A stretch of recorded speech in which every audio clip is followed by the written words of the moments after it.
Hello, hello, hello. It's that time again. It's here. It's the HotHouse PMO with the House of PMO and Hot PMO. Hopefully you're all right. Let's get kicked off for today and let's see what we've got coming up.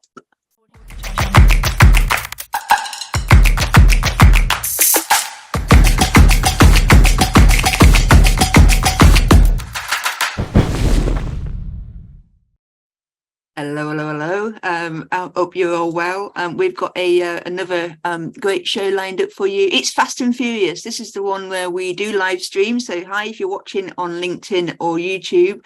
We also got an audience here as well. Today's session, slightly different. We're going to mix it up a little bit, but that's the whole point. We've got some different kind of sections for you. We're going to be looking at Jargon Buster, hot skills, what's hot and what's not. But we're going to then very open to ask the audience, which hopefully you'll be able to get involved. We've got a few interactive bits there, and then we finish up with Blaze of Glory. So how are you all doing? How are you, Eileen? How are you, John? How are you getting on?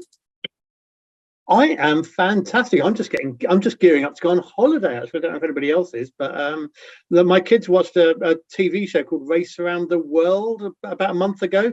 They got very excited and very inspired, and they wanted to kind of pack their bags and head off for Singapore over road and rail immediately.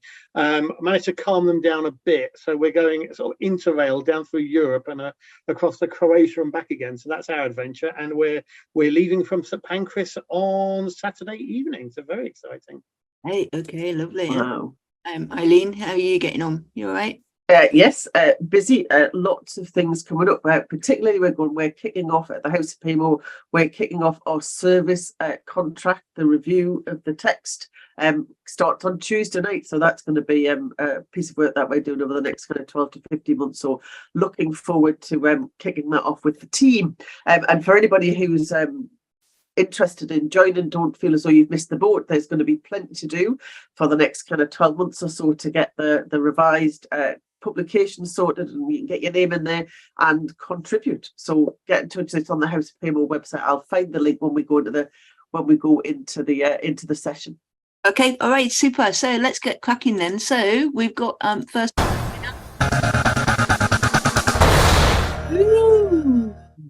It's all about jargon busting, and John, you're taking the hot seat for this one. So come on then, what jargon are we going to be busting today? We are going to be busting safe today.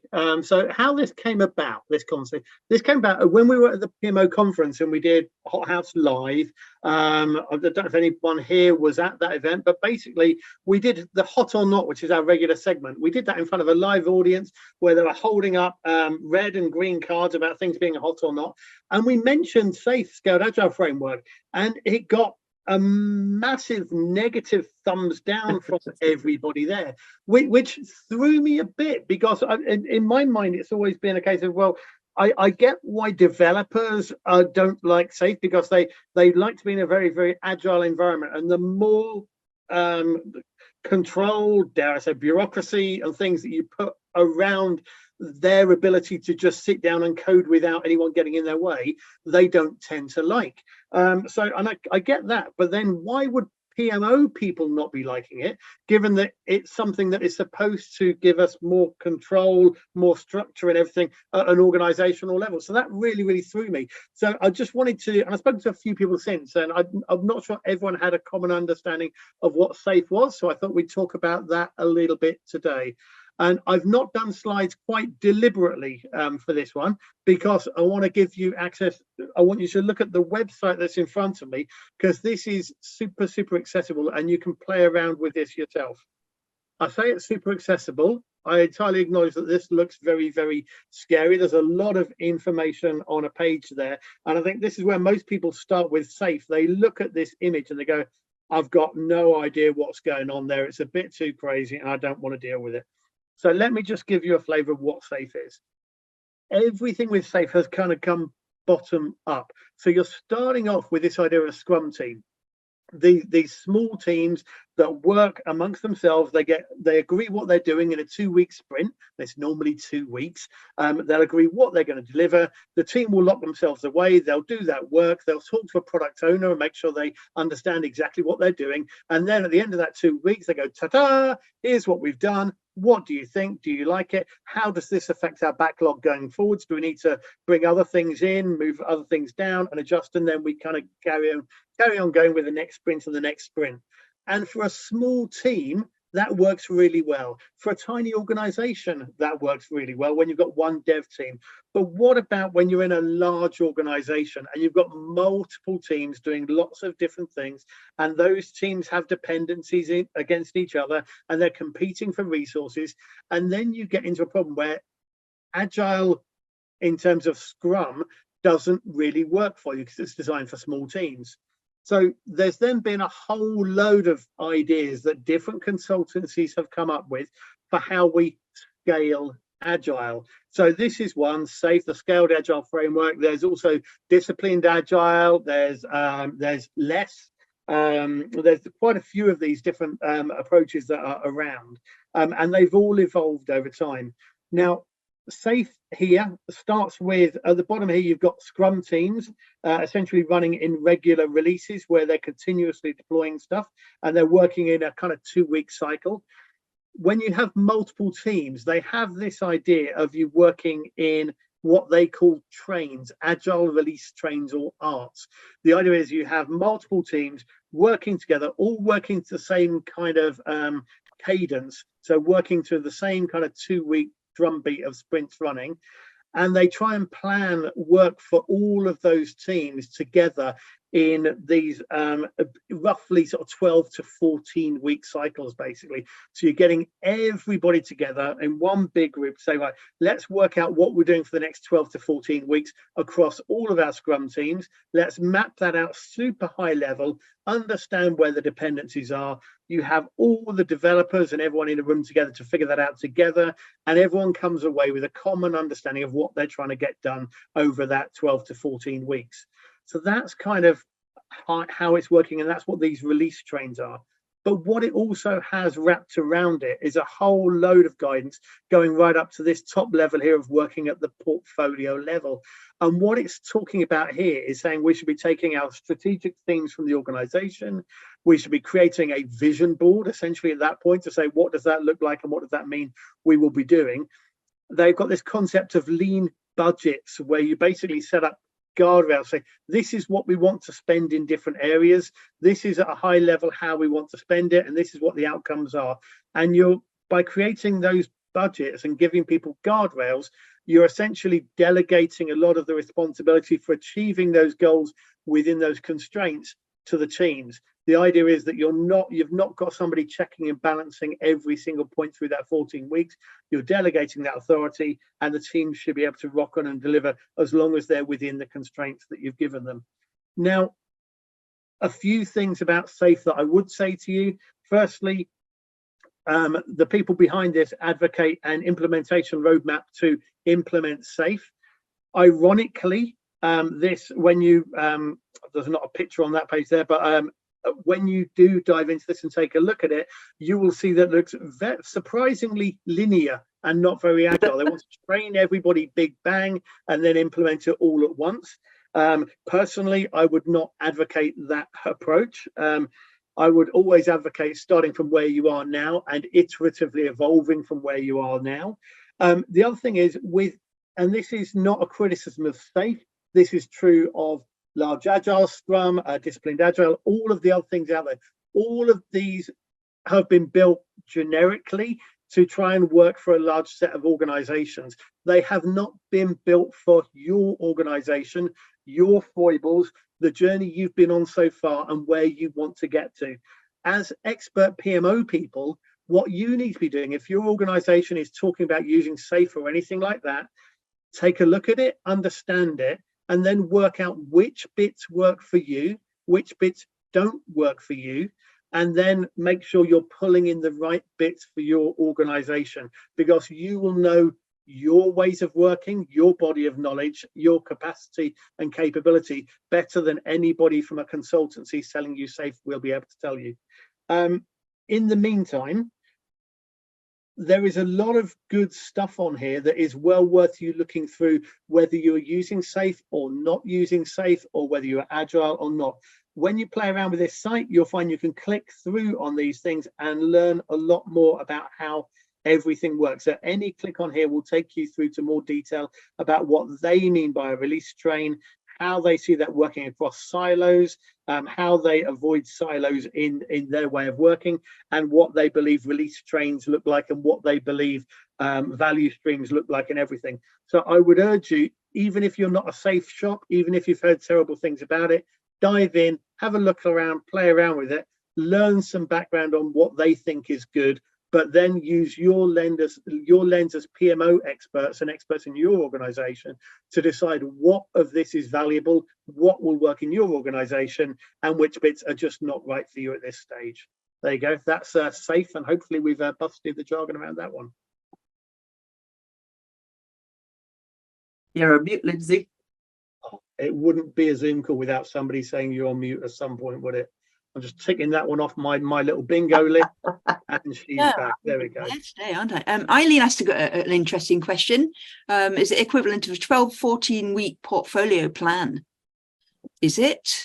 Yeah. So I mean, how you actually build it. If you imagine having a big wall, you'd map out the 2 weeks in sort of swim lane style. You'd be briefing everybody at the beginning and saying, okay, guys, here's what we're doing. At the very, very high level, this is what we want to achieve. You've got your senior architects, senior product people there describing strategically what we want to achieve in the next 12 to 14 weeks. Then you're getting the teams to work out how they're going to chunk that down, how they deliver that. And they're updating that board as they go. This is what we're going to do in week 1, week 2, sprint 3, sprint 4, and you're looking at what those dependencies are. So you might find you've got a piece of work that needs an architecture team to do some fundamental work. That would go into sprint 1. You find you can't start your bit till sprint 3. So yes, it's a portfolio plan essentially for that, hyper visible, where all the big difference is quite often when we do those, it's project managers planning them. The idea here in what they call PI planning is where they would get the developers and everybody in the room to work out how it's working together. So it's built a lot. Those plans are built from the ground up rather than from a project manager or portfolio manager down. I think that's the big emphasis they put on it. Yeah, we also had a comment from somebody on LinkedIn who was watching live.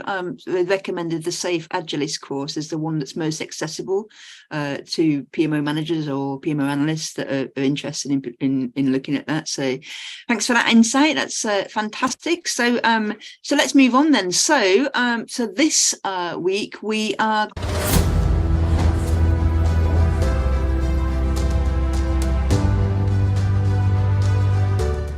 it's a hot, soft skill. We sometimes drop these into some of the sessions. And Eileen, you're taking this one today. What's it all about? I am. Well, I wanted to cover off learn, funnily enough. And it's really interesting because in the competency framework, we list this as a skill. And what's fascinating is people think, well, actually, how can learn be a skill? But it is a skill to actually, this ability to gain knowledge by study, instruction or experience. And I'm sure we all know somebody where we've tried to teach them or show them something and they're just not learning it all of the time.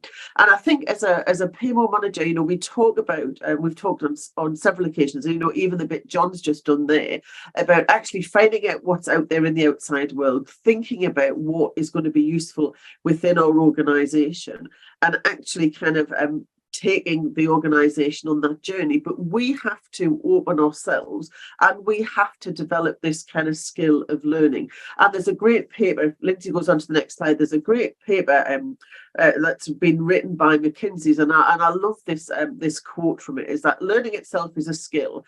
And the development of it is a critical driver of long-term career success. So we talk about an intentional learner and somebody who continues to do. You will have all have heard this kind of lifelong learning concept. And as a PMO professional, that's really what we're about. And as it says there, people who've mastered the mindsets and skills of effective learning can grow faster than their peers and gain more of the benefits from all of the learning opportunities that come their way. So, you know, if you're in the PMO, actually being a kind of very open in terms of learning new things has to be A, within your skill set, but also something you practically do.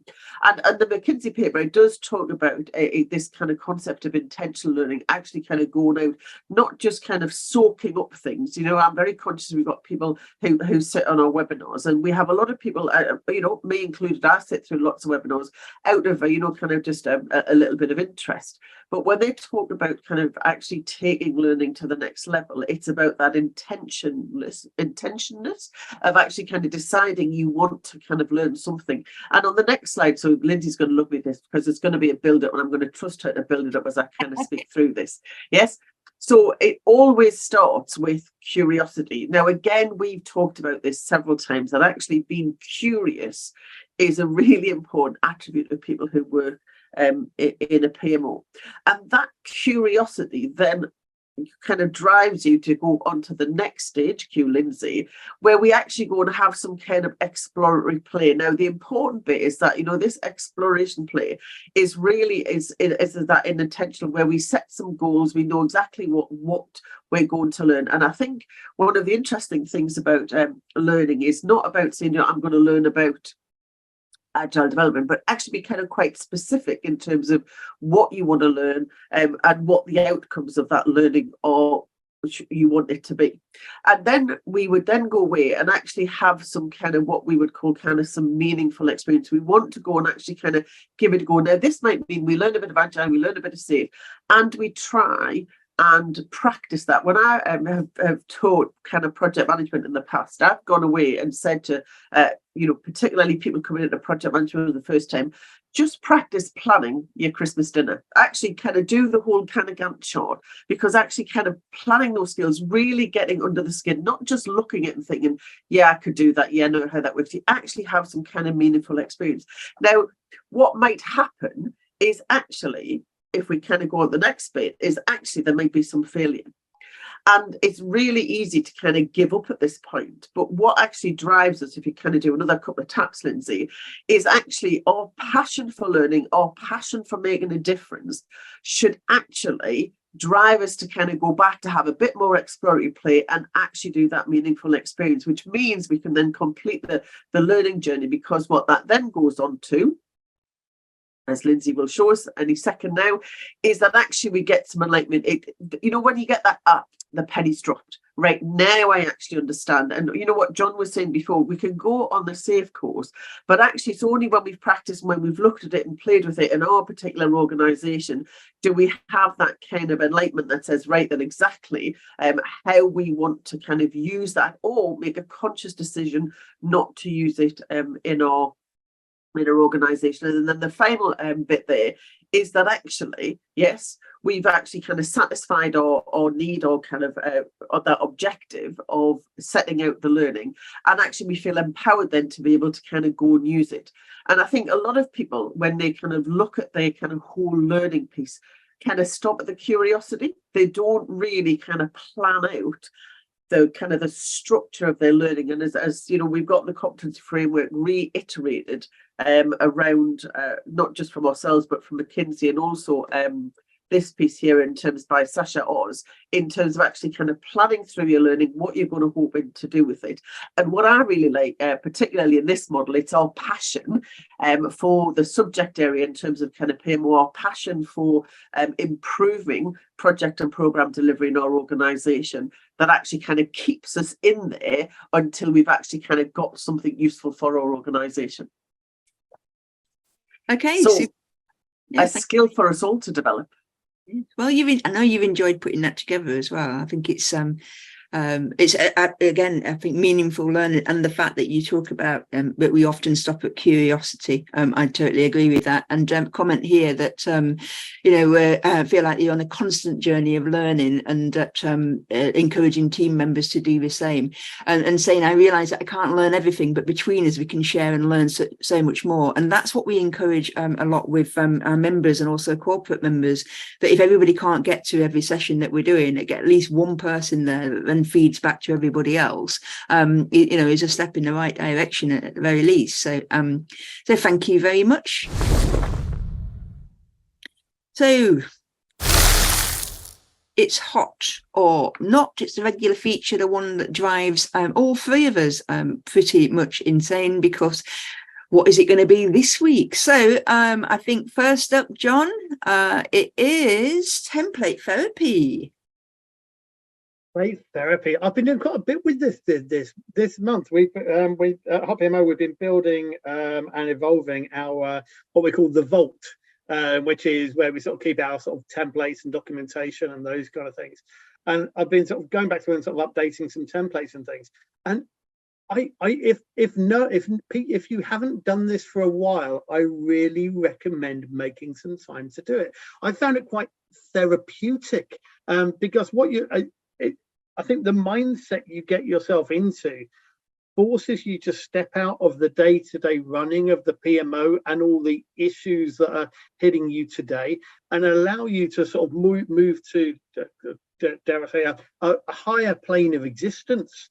And I know that sounds weird when I'm talking about risk logs, right? But honestly, because what you're doing, you're looking at a template thinking, right, what should this template be? What does it need to include? You're then going wider, thinking, what are the edge cases? Let me think about my many years of experience of dealing with projects and people. And I think, what's gone wrong? What's not worked? How's it tripped over? And you're sort of doing that kind of audit and reflection on what's happened in the past and how that should apply to this template that you've got. And then you're thinking about how people might use it in the future. And just when you've got to that point, you're flipping it around and thinking, who's my audience and how are they going to benefit from this? Not just my audience, but if it's a project manager's template, what will their audience be looking at from that? I've been doing a lot of this over the last couple of weeks, and I found it really, I've called it template therapy, because it really has felt therapeutic to take that time out to look at things from that wider, broader, holistic perspective, and try and create something that will genuinely help people move themselves forward and accelerate the business. So if you've not played with templates for a while, I know most people tend to look at the PMO and think, oh, template police, and give it a bad, and it's got a bad reputation from that side. But I highly recommend, if you've not played with this before, take some time out, look at the templates that you use now, whether they're in a PPM tool or Excel or wherever they are, and go back and look at those and get yourself into that Zen state of mind, and think about how you can improve the organization with your templates, but also how a bit of template therapy could help you. Lovely. I've had to do one this morning, which is why I'm not on my game. I think I've just got lost in template wonderfulness. So Eileen, PMO transformations. Look at that on the Yellow Brick Road. Oh, indeed. Well, this has become really interesting. Now, we will have all have heard of the PMOs die after 2 years. They get challenged and they kind of just tail off. And actually, what's been really interesting, apart from that kind of incorporated all of those temporary project officers that should shut. So I'm not going to kind of go on about that. But actually, what we're starting to see now is PMOs recognise the PMO life cycle, where actually you set it up and run it, but actually there's a transform step in the PMO life cycle. Is that whatever PMO you set up is there and is will be absolutely right for your organisation, but potentially has a kind of a half-life, because as the organisation moves on, and we've talked about kind of the VUCA environment we all work within, we're going to have to kind of continually to invent and reinvent our PMOs. We're going to have to continually revisit our service catalogue to make sure that we kind of move with the organisation. It was interesting this week. I was having a conversation with somebody, and I tell this story when I was there. Is that actually we've got the PMO and it works, it does everything we need, and then don't recognise that within kind of 2, 3, 4 months and at least kind of 6 months, that actually it now should be something different. And we're having an awful lot more people not shutting down PMOs, but actually kind of taking this step into transforming their PMO. And what's that also has a knock-on effect is that PMO managers, we often said, spend a lot of their time actually delivering services. So their PMO management activity is probably 20% of their time, and 80% of their time they're another PMO analyst who are kind of delivering services. And what we need to start seeing is more PMO managers who spend their time thinking about, is our PMO right for the organisation? Kind of how long can we stay in our current format and still be relevant? What changes do we need to start looking at down the line? And it's great to say, you know, there was quite a few people at the conference were talking not about kind of shutting the PMO down or creating a new PMO, but actually kind of going through this PMO transformation. So let's see more of us on that yellow brick road. Yeah. Excellent. And mine this time is Portfolio Office. Sorry, the picture looks gloomy, but I just said, you know, an umbrella over an organization, wonderful image generation from AI. But I did actually get wet through this morning as well, because it's miserable here weather-wise. However, Portfolio Office, and a bit related to, you know, what Eileen's talking about there, done a lot of conversations recently with people that are becoming members or, you know, corporate members, and asking them about, you know, where are they at right now? What's, you know, some of the pain points, what is it that they're focusing on? And there's a lot more of this. There's a lot more of the Portfolio Office stuff that's coming out in terms of trying to move where their focus is, and again, kind of transforming, you know, where they are, but basically being pushed by this whole problem that they've got about how they are perceived in terms of the value that they're adding to the organization, and seeing that Portfolio Office and looking at what that is all about, allowing them to move up and to be in that kind of ePMO, enterprise PMO type space, is kind of going hand to hand. And there's a lot more of it going on, and it's fantastic to see. So yeah, a little bit similar to Eileen's, but just to, I think, to reiterate that, you know, from conversations right now, it's definitely, you know, the Portfolio Office is seen as being a potential solution to this problem of does the PMO add value? So yes, it does. So let's move on to the what's not right now. So John, this is yours. Me first again. Yeah. So apparently I was getting very into three-letter acronyms when I gave you this one. This was standing for sort of business as usual, not my problem. And it's a mindset I've seen in a few PMOs where the PMO is very focused on the work that's happening in the projects and has no eyes whatsoever on the running of the business and the operational side of things. Now, we're in a world now where we're seeing more and more those two things are coming together, where you've got continuous delivery sort of models in place, where you've got things like Kanban being used a lot by organizations. The team that are delivering your projects are also teams that are delivering operational work and the day-to-day stuff that needs to happen as well. And when that's happening, you cannot afford to ignore the BAU stuff, because if you're ignoring the BAU stuff, you've got no idea what the right amount of time to be allocated to projects is in your organization. So if you imagine you've got if you're looking across a portfolio, you're probably pulling people in to do project work in different places. Those people will never, or very rarely, be purely focused on the project. They will be doing a little bit of a day job, keeping something alive, maintaining something, communication around day job things coming into the mailbox and things like that. If we're just ignoring that, it ends up being a whole load of hidden work. The best thing we can do for organizations to help the organization accelerate is do what PMOs do best, which is make that visible, surface it, show everybody what's happening, and then have an informed discussion about it. So my challenge to you is, within the delivery teams in your organization, are you clear on how much of their work is work done for projects and how much of it is operational? And if you don't know that, how could you find out?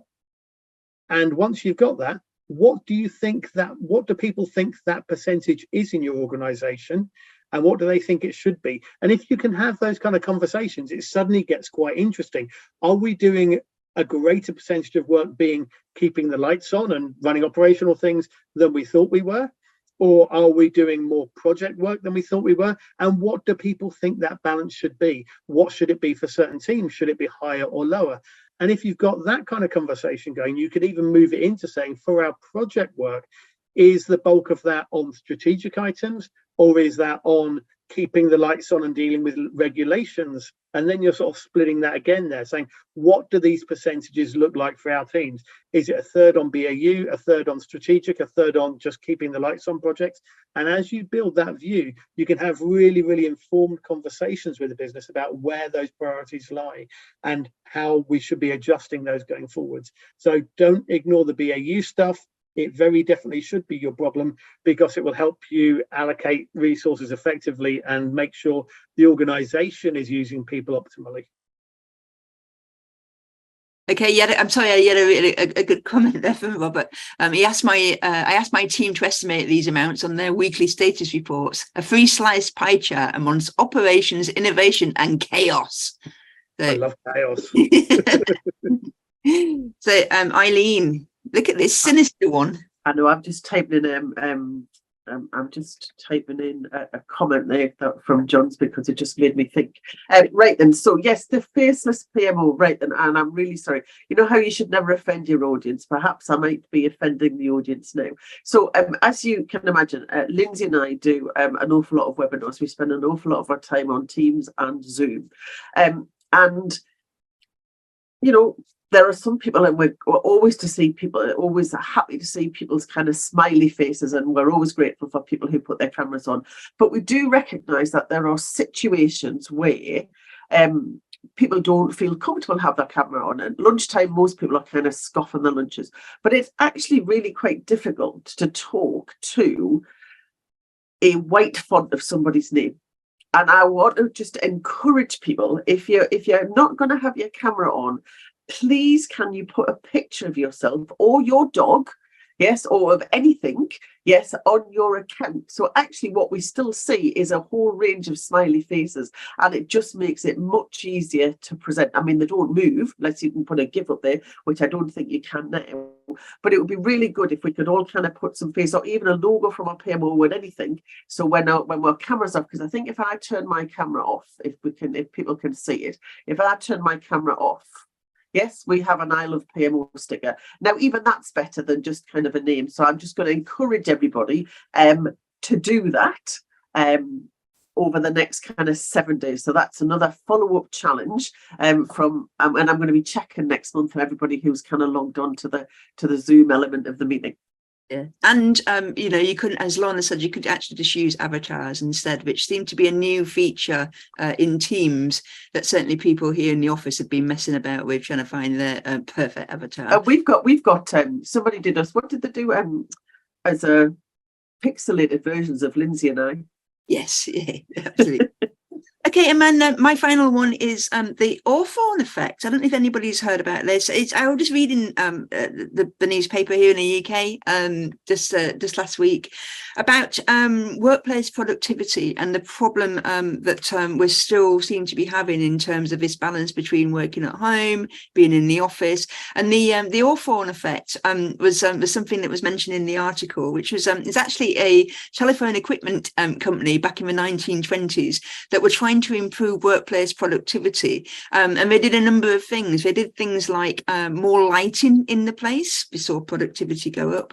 They saw adding shorter breaks into the day, more frequent breaks, and reducing the length of the working day. All of these things had what they call the Hawthorne effect, which is productivity goes up, but very quickly it also goes down. And what they found, the economists at that time, were actually it's the change itself that has that effect. So that's the effect on the productivity. But of course, we all know that change slowly becomes embedded, and therefore productivity, just goes down, or it goes back to what normal productivity levels might be. I just thought it was really interesting in that, I think this is what is coming out now with a lot more of the updated research post-pandemic about what is actually happening in terms of workplaces and what companies are actually seeing in terms of productivity lessons. It's not all, I do know for, that some companies are stipulating that everybody wants to be, back in the office again. But of course, we also kind of recognise that,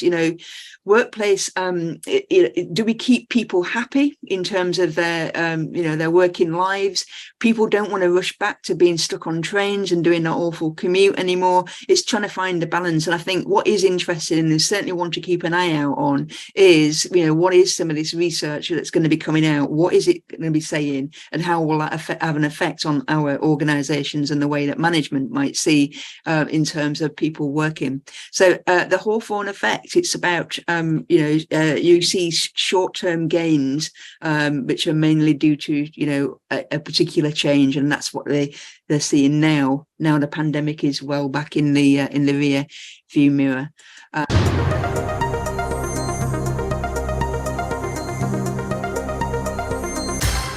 So, Eileen, we're over to you. It's a little bit of interactivity this time, rather than somebody in our hot seat, which will be back next month. Take it away. And I'm looking at the clock thinking we've got 8 minutes to do this. Now, let me just tell you why we did this. We often get asked at the House of PMO, what's a good tool? Oh, look, Mo's got a picture as well. Beautiful picture, Mo. I'm more interested now in people's pictures. We often get asked, can you recommend a tool? Can you recommend a system that we use in our organisation? And where, we want to, and I think quite rightly, remain agnostic and say, there's lots of different tools out there. But I think where we really need some kind of, people need help, or members need help, and this is one of the areas where I think we can kind of help each other, is start thinking about the process of getting a tool and some of the challenges with getting the tool. So just to kind of forewarn people, I've got a couple of Mentimeter slides where we're going to be taking your input in today. We're going to struggle to have it a long, meaningful talk, but I do think it's going to kind of provide the start of another kind of bigger session. So without further ado, I am just going to share my screen with you, because so first of all, you'll need to kind of go into Mentimeter. Look, there's a QR code. Now I've learned what one of those is. I was curious and found out.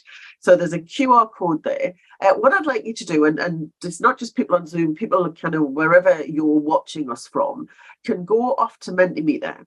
And if you've not got a tool yet, but you want one, I'm curious in terms of, what do you want a tool for? Yes, what do you think you're going to use it for? In your organisation. Now that could be a process. It could show. It could be for a particular kind of just to record some information from. So there we go. So we've got some started. When you hit enter, we'll just see them coming up on the screen. Okay. So I'm not bothered whether you're looking for a tool or whether you've actually kind of got a tool. I'm curious as to kind of what do you want those kind of tools for? How do you think they're going to be used? So interesting, we've gone from reporting, which is kind of a potentially a retrospective view of kind of where we've been, but live reporting actually kind of does something different. Unsurprisingly, we've got kind of resource management up there. We've got a couple of sessions on kind of resource management. Okay, so we've got kind of 10 responses there. I am kind of very conscious of the time. And so I'm just going to go on to the next slide, which hopefully should now come up on your wherever you're at. And why do you think having a tool is going to be the answer? What do you think a tool is going to actually kind of solve for you?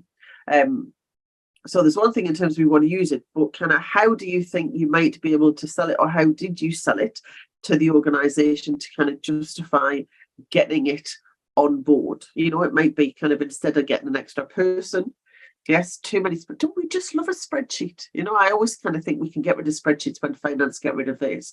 So interestingly, in terms of what we want, rework and duration of contributions, yes, so that kind of on site, ease of communication, it's always on.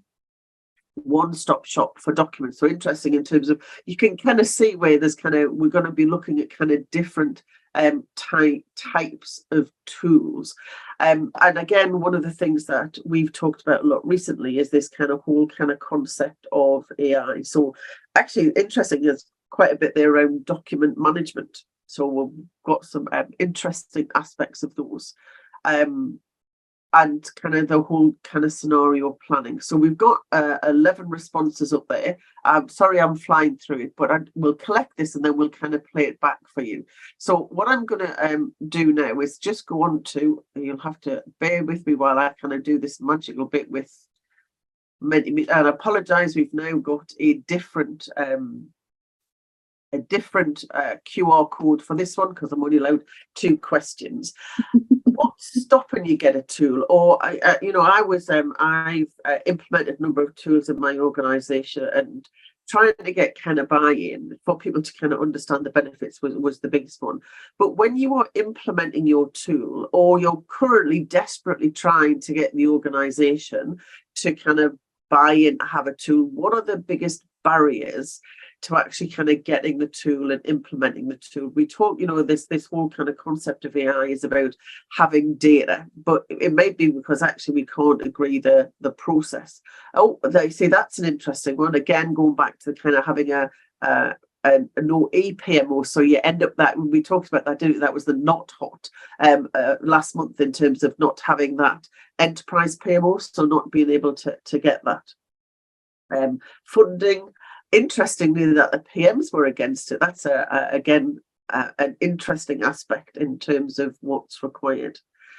Okay, so there's a few more in there, and then the final slide that we just want some input in is how are you, or did you overcome those barriers? So what did you do? What did you say? What did you create? Who did you get into influence to actually overcome those barriers? So we might have a smaller set of answers here, because these are really for the people who have kind of successfully implemented tools in their organization. What was it that kind of took you over that tipping point to actually kind of get the tool into the organization? Yes. Oh, I don't know who wrote that. I showed the resistors how they no longer had a seat at the table. Yes, excellent. That's an interesting one. Excellent. So there's a bit of selling. So what I'm going to do is I'm going to kind of take these, and we're going to create something on kind of LinkedIn to get a little bit more feedback from the people who did those. So if you've got more to say on it and want to kind of feed into a bigger session, this will actually allow us to do that without necessarily kind of talking about kind of specific tools. So 4 questions. Now, one of the things that I would say, and I know Lindsay's going to tell me off for timing in a minute, is that this is exactly why we want to kind of, and how the House of PMO can kind of use the community to kind of learn from each other. So you might be in a completely different organisation, but some of these kind of tactics and strategies to overcome the barriers are not necessarily dependent on a particular tool, or kind of work with a particular provider, or necessarily for a particular amount of money or process. So hopefully we can kind of start pulling out some of those and create some help for those of you who are looking for tools. Right then, so thank you very much. There we go, short and sweet.